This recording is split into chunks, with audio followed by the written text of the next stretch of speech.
قربانی ایک ایسا عمل جو صرف اسلام تک محدود نہیں بلکہ ہر مذہب نے اس کا کسی نہ کسی شکل میں ذکر کیا ہے۔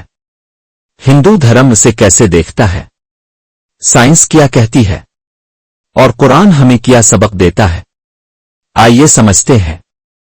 سائنس کے مطابق ہر جاندار میں درد محسوس کرنے کی صلاحیت ہوتی ہے۔ جاندار سے مراد انسان، جانور، پودے، سمندری مخلوق سب۔ جب ہم پھل، سبزی یا پودے کا حصہ کاٹتے ہیں، ان میں بھی 3/5 یعنی 60% تک درد محسوس کرنے والی صلاحیت ہوتی ہے، جبکہ جانوروں میں یہ صلاحیت 4/5 یعنی 80% ہوتی ہے، یعنی صرف 20% کا فرق ہے۔ تو اگر کوئی کہتا ہے کہ قربانی ظلم ہے تو اسے یہ بھی سمجھنا ہوگا کہ پھل اور سبزی کاٹنا بھی کسی حد تک درد پہنچاتا ہے۔ اگر کسی میں درد محسوس کرنے کی صلاحیت کم ہے، جیسے کہ کوئی معصوم بچہ، کوئی بہرا، گونگا انسان، تو کیا اس کا قتل بھی جائز ہوگا؟ ذہنیت یہیں سے پہچانی جاتی ہے۔ فطرت اور عقل کی روشنی میں اللہ تعالیٰ نے ہر مخلوق کو مختلف بنایا۔ قربانی کے جانوروں کے دانت چپٹے ہوتے ہیں، یعنی گھاس اور سبزی کھانے کے لیے۔ شکاری جانور جیسے شیر کے صرف تیز نوکیلے دانت ہوتے ہیں جو صرف گوشت پہ اڑتی ہے۔ انسان کے دانت ملے جلے ہوتے ہیں، کچھ چپٹے کچھ نوکیلے، یعنی انسان کے دانت فطری طور پر اس بات کا ثبوت ہے کہ وہ گوشت اور سبزی دونوں کھانے کے لیے بنایا گیا ہے۔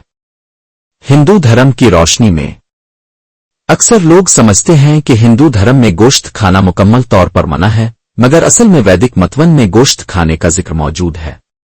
مہابھارت انوشاسن پروودیائی 88 شلوک 5-8۔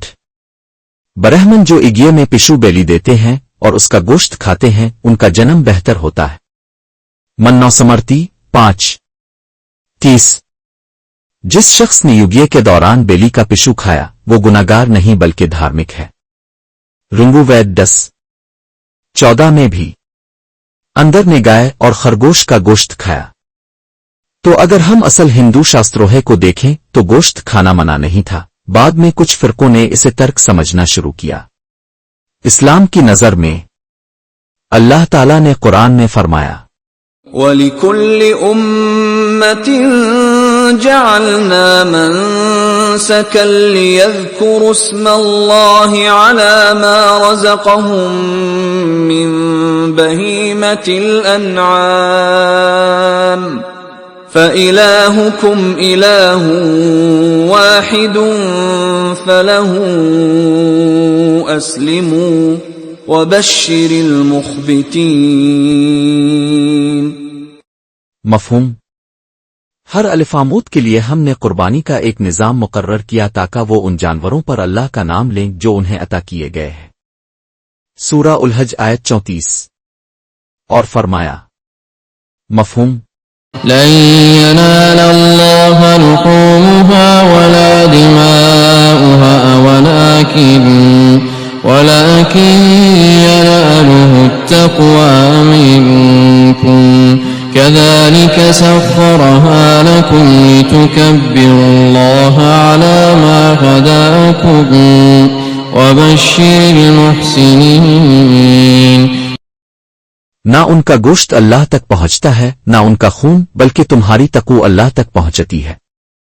سورہ الحج آیت 37۔ یعنی قربانی کا اصل مقصد گوشت کھانا نہیں بلکہ تقوی اور فرمانبرداری ہے۔ اگر انسان صرف درد کا ذکر کر کے قربانی سے پیچھے ہٹے تو پھر سبزی کاٹنا بھی روکا جائے، لیکن اللہ تعالیٰ نے ہمیں فطری طور پر مختلف چیزیں عطا کی ہیں، ہر چیز کا ایک مقصد ہے۔ قربانی صرف جانور کا نام نہیں، یہ اپنی خواہش، اپنی ضرورت اور اپنی انا کو اللہ کے حکم کے آگے قربان کرنے کا نام ہے۔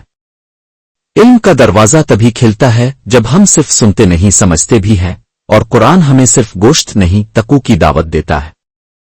آپ کا کیا خیال ہے؟ کمنٹس میں ضرور بتائیں۔